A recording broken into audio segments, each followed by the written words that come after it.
This is a place. This is the place? This is a place. We want to talk about. This is a place. Welcome to this week's episode of This is a Place podcast. My name is Nate, and with me is a guy who used to be addicted to basketball, but then he rebounded. Brandon. I was addicted to basketball back before COVID. We played a lot of basketball. We did play a lot. And now we play maybe once a month. It's getting to be that way. Yeah. Even though we've been trying to get the old game back together. After a 2-year hiatus. And I feel like we have like a good week of basketball. Everyone has fun and it's like, we want to keep playing. And then the next week comes around and everybody bails. So it's very hit and miss. But I do remember that you used to talk a lot of trash in basketball because your skills are garbage. Very funny. Very funny. What else you got? Get it all out of your system. Oh, I don't know if I have any. Well, basketball players stay cool in hot gyms by hanging out near their fans. Good one. That's it. That's all I want. That's all you got. That's all I got. Well, that's all that's bouncing around in my head right now. I guess it's not technically 2 weeks worth of basketball episodes since we had a normal episode last week and then a Friday episode. Is that 2 weeks in a row we've done that? 2 weeks in a row we've had a bonus episode. Yeah. How many episodes have we done in the last 2 weeks? 3 or 4? A lot, yeah, like 4. Yeah, so don't get used to this, people. This isn't the norm. It's not going to happen. We still have day jobs. But eventually, when we start making enough money at this, then we could put out more content. Yeah.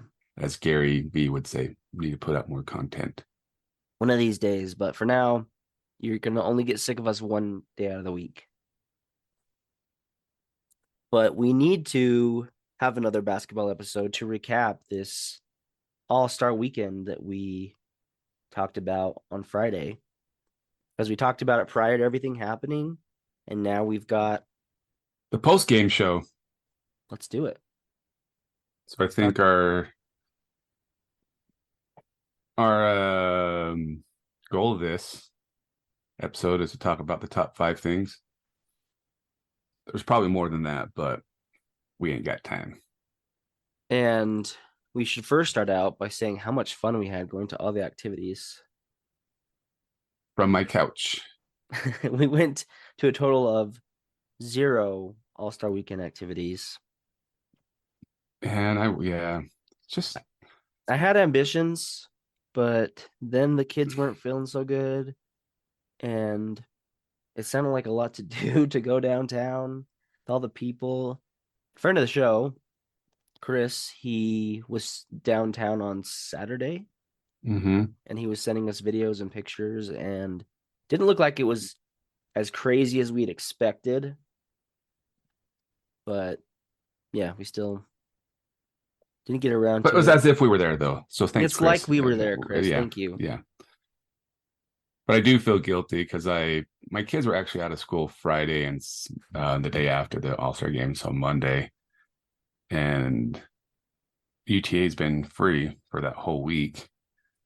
And they love going downtown. It was just one of those, like, you don't have anything on the calendar, but I just had so much stuff pop up that it impeded me from going downtown, which was frustrating.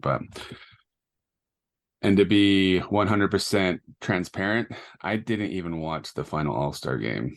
I have it on my DVR, but was it one of the coaches that said that was the worst basketball game ever played?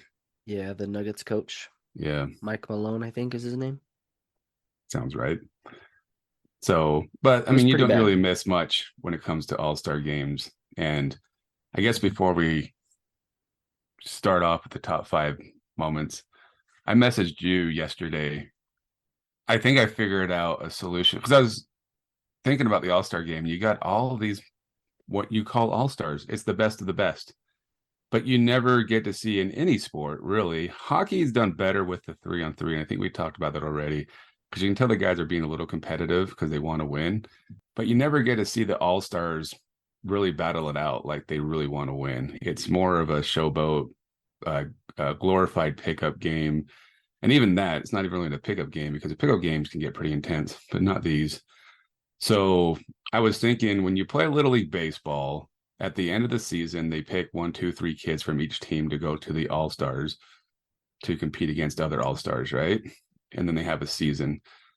And that's obviously really competitive. I'm like, why don't they do that with all major league sports? At the end of the season, you have an All-Star League where you either do a small tournament or something, and there's something on the line. And I'm guessing for professionals, it's got to be money. There's got to be a big prize at the end for the person or the team that wins the All-Star tournament or game. And that way you get to see the best of the best competing at a high level to see how they would fare against each other. Right.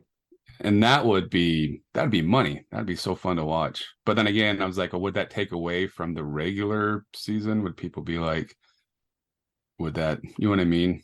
Would that be stepping on the feet of the champion who just won whatever league it is? But at the same time, it would just be fun to watch All-Stars battle All-Stars. Something to make it an actual Yeah. game out of it. Yeah, instead of playing NBA Jam, whatever they do.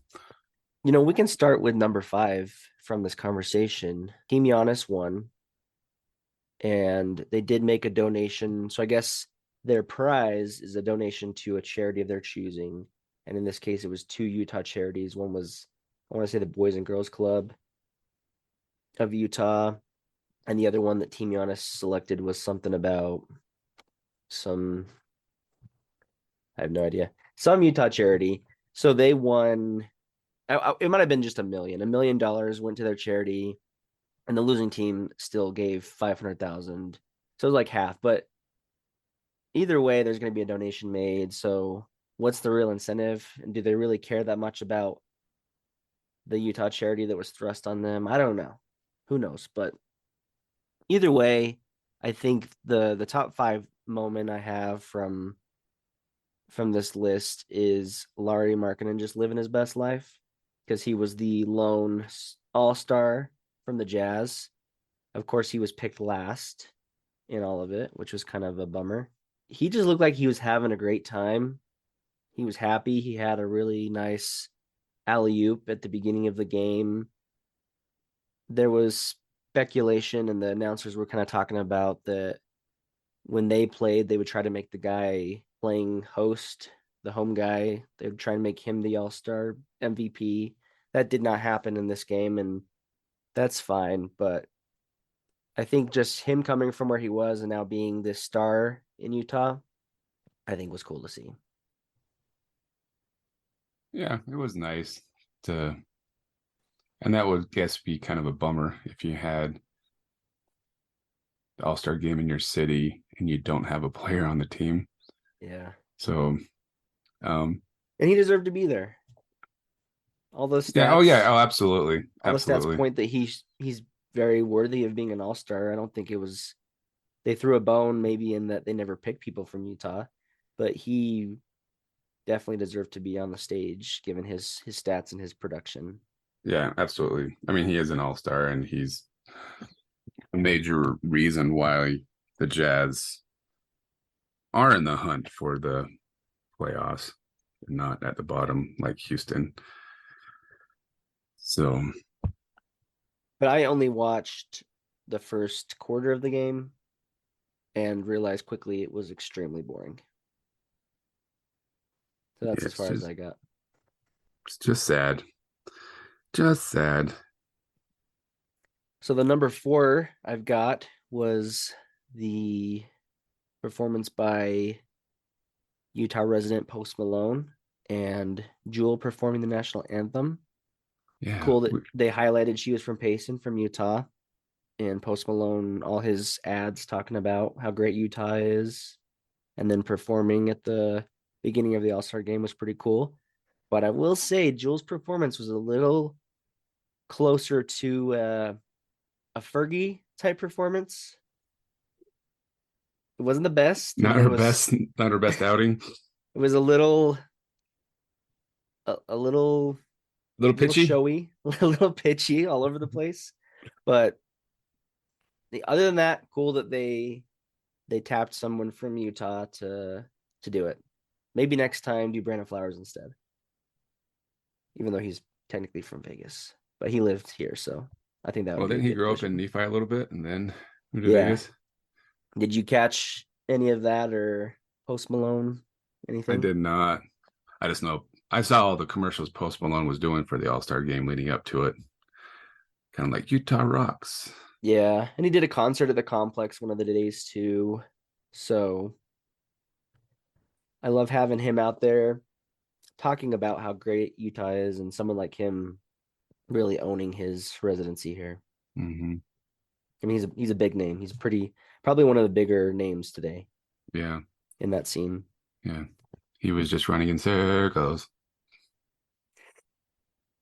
So number 3, I've got the Matt McClung winning the dunk contest. This Mhm. isn't a Utah tie-in, but it's worth noting because it was pretty cool. Pretty kind of historic in a lot of ways. Dude's played in 2 NBA games total. Yeah, I think he played one for the Lakers and one for Philly, right? Is that what he did? He was the G League Rookie of the Year last year. So he's not some bum when Right. it you know what I mean, some He's bench no kid, but slouch. slouch. Um, but supposedly he did really well at dunking in high school. He was kind of a YouTube sensation in high school, and but man, his life changed kind of overnight with that dunk contest.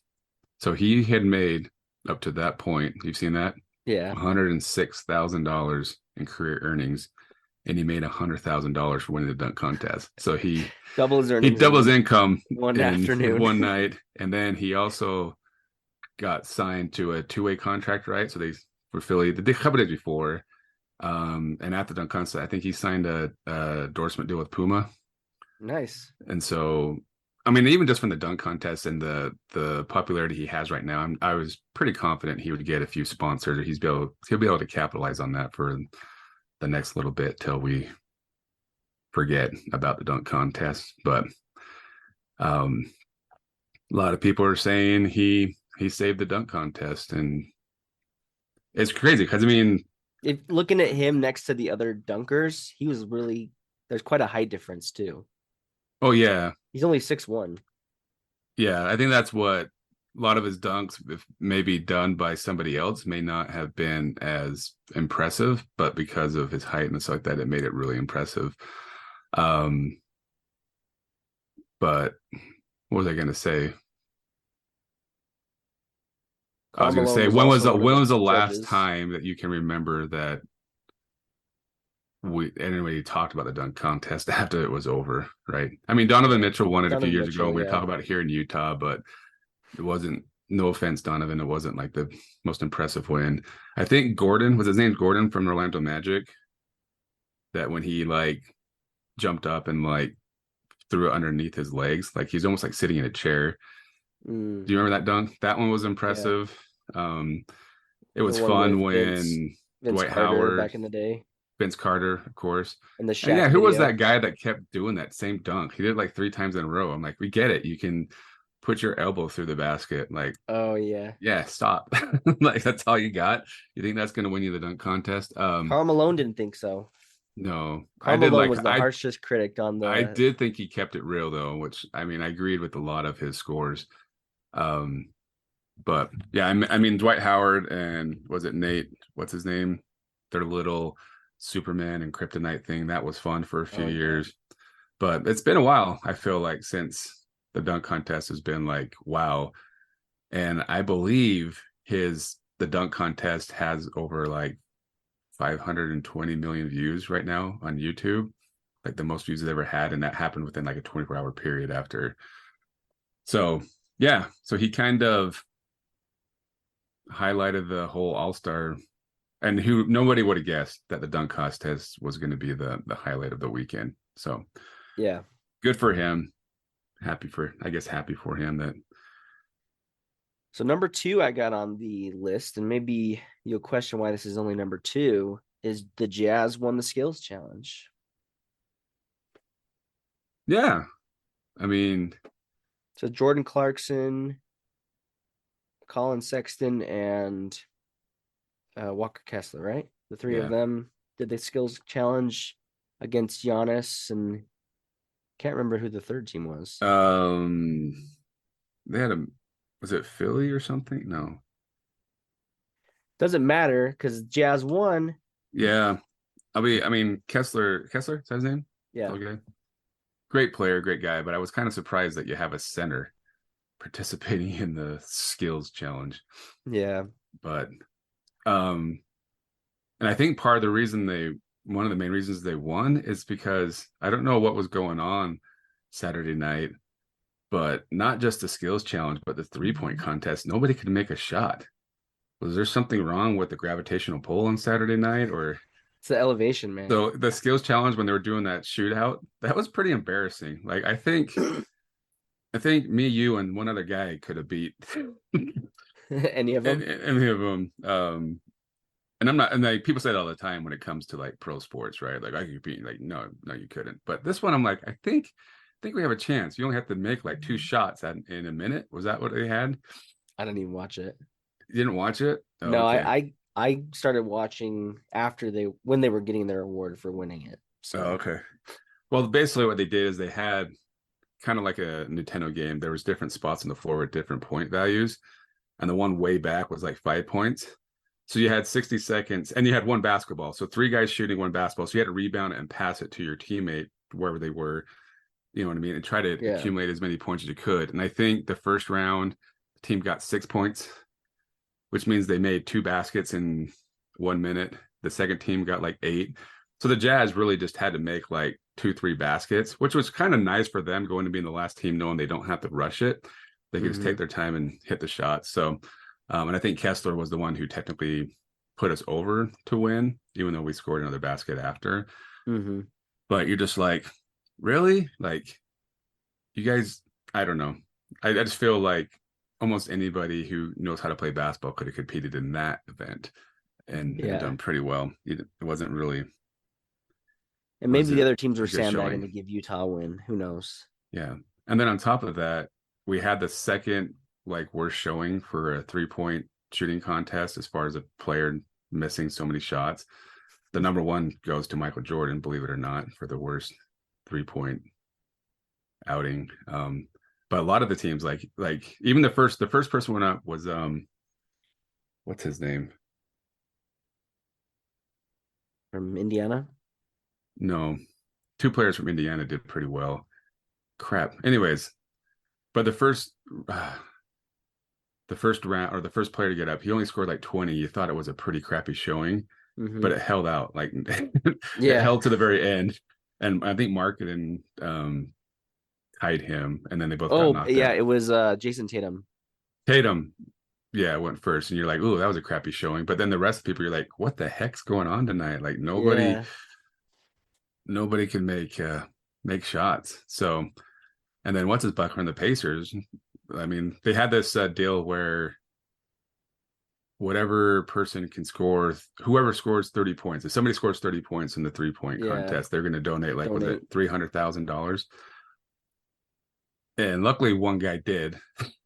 Yeah. On the Pacers, but otherwise that would have been lost. Yeah, it's like one of those, are you guys kidding me? It should have been pretty easy because they added those. I don't remember years past having those 2 4-point shots. What do they call them? What's the name of that new Sierra Mist, which is garbage, by the way. Is it different tasting than Sierra Mist? Yeah, it's a terrible replacement. Sierra Mist was way better, but anyway, is it not just the same thing? No, it's I didn't know definitely that. not. Oh, I didn't know that. Tastes more like Sprite, but not as good. I thought they just basically rebranded Sierra Mist, but like, and that was weird too, not having it called the Sprite Slam Dunk Contest. It was called Starry, whatever, but they definitely put in some money to market it. But as you know, I don't drink soda, so I don't know what it tastes like. You're not missing out on that one. Okay. We've kind of jumped ahead to my number 1 moment, and It's my number one moment because it was maybe like the biggest highlight for Utah in the skills challenge, aside from the Utah Jazz winning, but was Damian Lillard winning the 3-point contest in a Weber State jersey. Yeah, that's pretty cool that he got permission to do that and kind of showing his love for Weber State. Yeah. Yeah. So I mean I thought that it was It's really the closest classy to a move. hometown win we could get, right? Right, exactly. I think it's just cool that someone like him, I mean, he's moved on. He's never won a championship in Portland, but he still holds on to those Utah Ogden roots. He put out a rap album a couple of years ago and talked about Jerry Sloan and playing for the Jazz and from when he was back at Weber State. But just so cool that he still had that much love for his alma mater. I feel like you don't see that as much in the NBA. That people, a lot of times, you don't even know where people have come from, where people have played. They just don't really talk about their college days as much. But somebody like him to still hold on to that, to somewhere as unknown in the nation's eye as Weber State, I think was really cool that he did that. And he had the jersey on all the way up until he put it like a Portland shirt on when he went up to get his reward, but they asked him about it and he just threw a lot of love towards Utah and Salt Lake. So I thought that was one of my favorite moments from the whole thing. Classy move. Yeah, it's good. Real I mean, classy. Weber State was the only college that recruited him, right? Yeah. So that's crazy. I mean, somebody was joking around like, oh, well, whoever the scouts were in that area screwed up. But it can be hard because, I mean, you can develop a lot and grow a lot from high school to college. So Weber State really lucked out with that one. And he's from like the 3 O's. He was grew up in Oakland, then went to Ogden. Now he's in Oregon. So there you go. Just keeping it real. Yeah. So yeah, I thought it was pretty good. Enjoyable to see Utah on the big stage. I do have a dishonorable mention. You might know where I'm going with this. And it's to Shaq and Charles Barkley for being such jerks. Jeez, Talked about how boring our state is. At least they said we're going to heaven. I mean, that's good. But well, I think that was their way to soften the blow. Is like it was a backhanded compliment. Is that what they call it? Yeah. Or I'm going to say you're awesome, but tell you suck at the same time. 100%. But I mean, is it really the first NBA player, for that matter, to everybody's got that idea about Utah. What everyone does is they know that there's Walter's Osteria. Everybody goes to dinner there and talks about that, and that's it. That's the only thing that Utah has to offer in a lot of these guys' eyes. And then I love how I don't know if you watched the Celebrity Game. Did you watch that at all? A little bit. That was kind of fun. What's his name? Guillermo went and grabbed pie pizza from somebody, or maybe they had pie pizza selling there. I don't know if they sell it there. And he tried to offer a slice to Shaq, and Shaq, like Shaq couldn't do it because of his Papa John's ownership. So he's like, nope. But that game was fun. That was interesting. I'm kind of going way off another tangent off subject, but there was like a second left, and there was a Hail Mary from half court that went in, but he released the ball just a half a second too late. But that would have been fun. Actually, ended up being a pretty fun game to watch, the Celebrity Game. But going back to Barkley and Shaq, and I like those guys too. I enjoy their show and their banter, but and to be honest with you, I appreciate their honesty. That's what I like about them, is they're usually not politically correct. They just kind of say what they think, which I love. So I'm not. I mean, are you shocked? Are you shocked at all? At the same time, are they wrong, Nate? Exactly. That's what I'm saying. Are they wrong? No. For what they. So here's my 2 point. Well, a couple of points I got. Number one, if you remember when the All-Star, we talked about last episode, the All-Star game in '93, Michael Jordan didn't show up on time and got fined $50,000. because he wanted to go golfing. That was his biggest thing for All-Star games. Like, if I'm going to have a break, I want to go golfing. Mm-hmm. So they fined him $50,000 for not showing up on time because he was golfing somewhere else. And he's like, oh, $50,000. And he prepaid next year's fine because they were going to be in Toronto or something like that. And he knew he was going to be golfing again. Kind of like, okay, so he's paying $50,000 to go golfing. That's just a different level of life that we will never understand. Yeah. I get mad when I have to pay $50 to go golfing, let alone 50,000.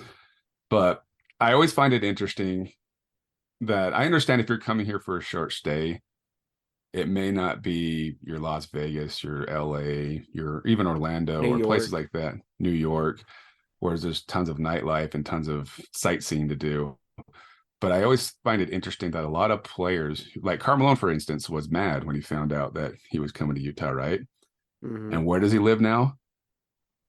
When he can Exactly. live anywhere in the world, he lives here in Utah.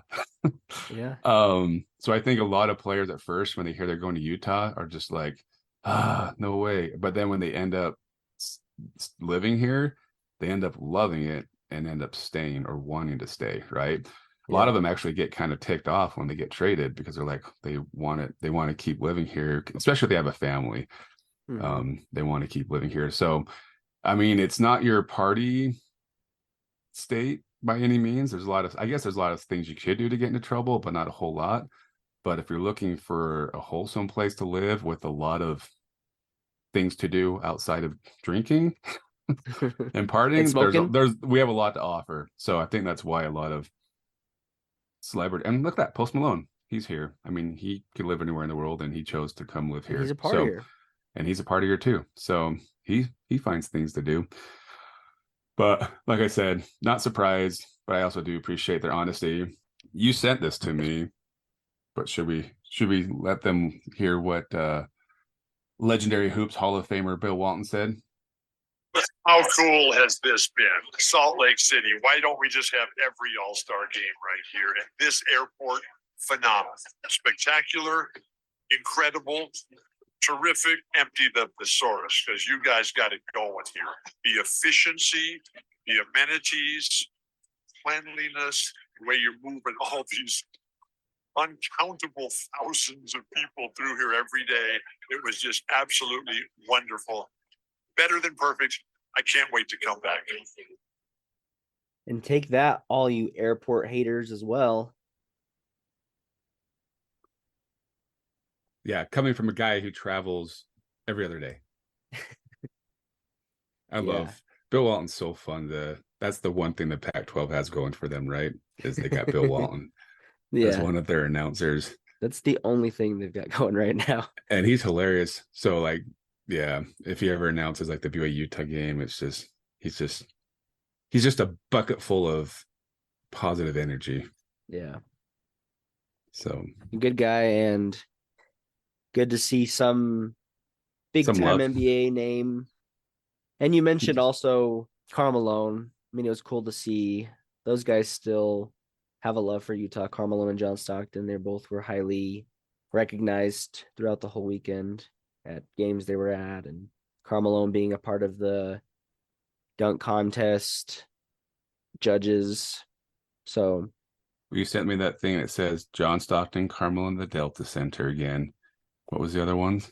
Maverick, Top Gun sequel, Karate Kid's back, Indiana Jones, Bill and Ted's just had a movie recently come out.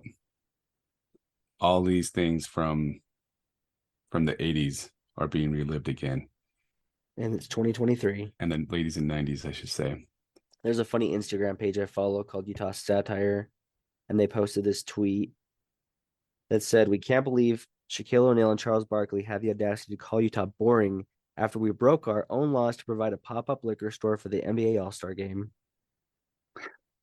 How dare they? Everything they did, they rolled out the red carpet with a single liquor pop-up. Yeah, I just think they're right, but Utah has more to offer than just drinking and smoking. And if that's what you're looking for, this isn't the place, I guess. I mean, they still have it, but we do. We have Magna. They're not going out to Magna all the way from Salt Lake. No, but I think it was a good weekend. I wish I'd had more ambition to go and participate in some of the festivities, but just cool to have Utah on the big stage for a couple of days. Heard it brought in a lot of revenue for the state, which is great. If we could have seen some of that revenue ourselves, it would have been better. Right. Sorry, one little tangent too. The kid who won the dunk contest. Mhm. What's his name? Matt Anyways, McClung? yeah. There was a father and son from Corner Canyon High School that went to the G League game.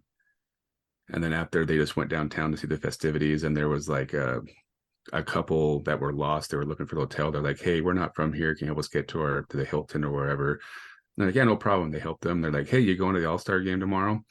They're like, "Nah, their tickets are too expensive." And she's like, "Well, would you want tickets if I can get them for you?" They're like, "Well, absolutely." And so turns out it was his parents, the dunk contest winner's parents. She made a phone call and got his phone number and email and sent them tickets to the All-Star game.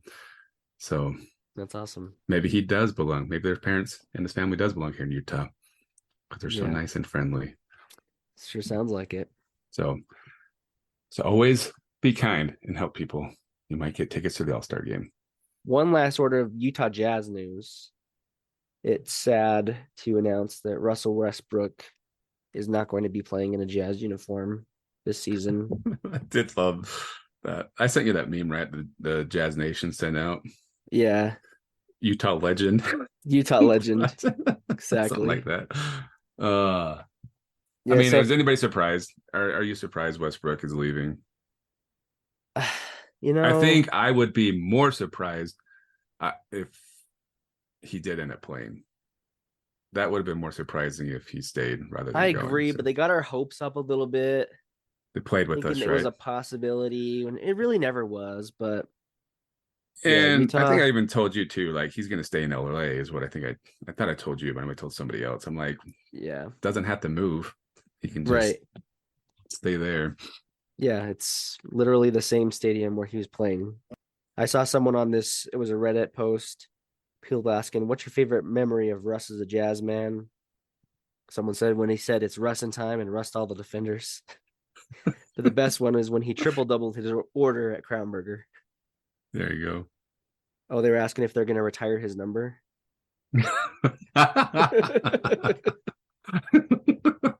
Statue in front of the stadium. Oh. And someone said, "Good luck in the other LA, Russ." The other LA. At least the Clippers have been relevant the last decade or so. I mean, but anyway, that's the episode. That's what we got for you today. Let us know what your favorite moment. That was our All-Star Cast episode. All-Star Cast episode. We got all of our All-Stars from our podcast. Come on. Yes. Let us know what your favorite moment was from All-Star Weekend or your least favorite moment. And like and subscribe. Share with your friends. Yeah, click the link below. Hit that like, punch that like button. Is that what they say? Thanks for listening to This Is a Place podcast. See you next week or in 30 years for the next All-Star game.